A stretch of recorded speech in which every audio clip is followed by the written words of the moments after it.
Hi friends, என் ஸ்டைலில் சாம்பார் சாதம் எப்படி செய்யலான்னு பார்க்கலாம் வாங்க. ஃபஸ்ட்டு அரிசியும் பருப்பையும் கழுவி ஊற வச்சுக்கலாம்.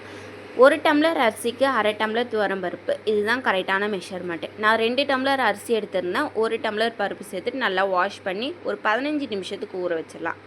ஒரு குக்கரில் எண்ணெய் சேர்த்துட்டு ஒரு 6 ஸ்பூன் எண்ணெய் சேர்த்துக்கலாம். சேர்த்துட்டு எண்ணெய் நல்லா சூடானதுக்கப்புறம் 3 லவங்கம், ஒரு துண்டு பட்டை வாசனைக்காக சேர்த்துட்டு நல்லா பொரிய விட்டுடலாம்.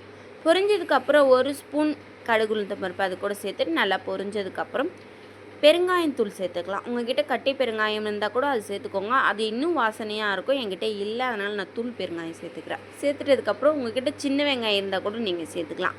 நான் பெரிய வெங்காயம் பொடிசாக கட் பண்ணி அது கூட சேர்த்து நல்லா வதக்கி விட்டுறேன். ஒரு கொத்து கறிவேப்பிலையுமே அது கூட சேர்த்துக்கலாம். சின்ன தக்காளியாக 2 தக்காளி கட் பண்ணி அது கூட சேர்த்துக்கலாம். 1 ஸ்பூன் உப்பு சேர்த்து நல்லா தக்காளியை வதங்க விட்டுடலாம்.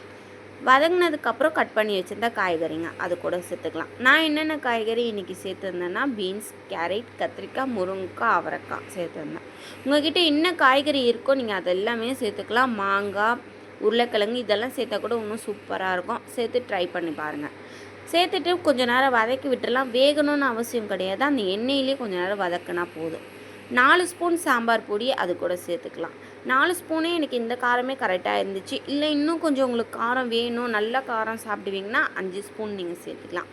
சேர்த்துட்டு நல்லா இந்த மாதிரி அந்த எண்ணெயிலே கொஞ்சம் நேரம் கலந்து விட்டுட்டு 1 டம்ளர் அரிசிக்கு 4 டம்ளர் தண்ணி, இதுதான் கரெக்டான மெஷர்மெண்ட்டு. நான் 2 டம்ளர் அரிசி எடுத்துருக்கனால 8 டம்ளர் தண்ணி சேர்த்துக்கிறேன். 1/2 டம்ளர் துவரம் பருப்புக்கு 2 டம்ளர் தண்ணி, நான் 12 டம்ளர் தண்ணி எடுத்திருக்கேன்.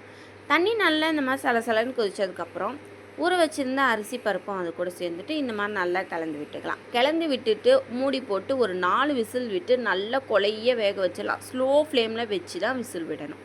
நல்லா இந்த மாதிரி கொலைய வெந்ததுக்கப்புறமா ஒரு நெல்லிக்காய் சைஸ் புளியை நல்லா கரைச்சி எடுத்திருக்கேன், அதையும் அது கூட சேர்த்துக்கலாம்.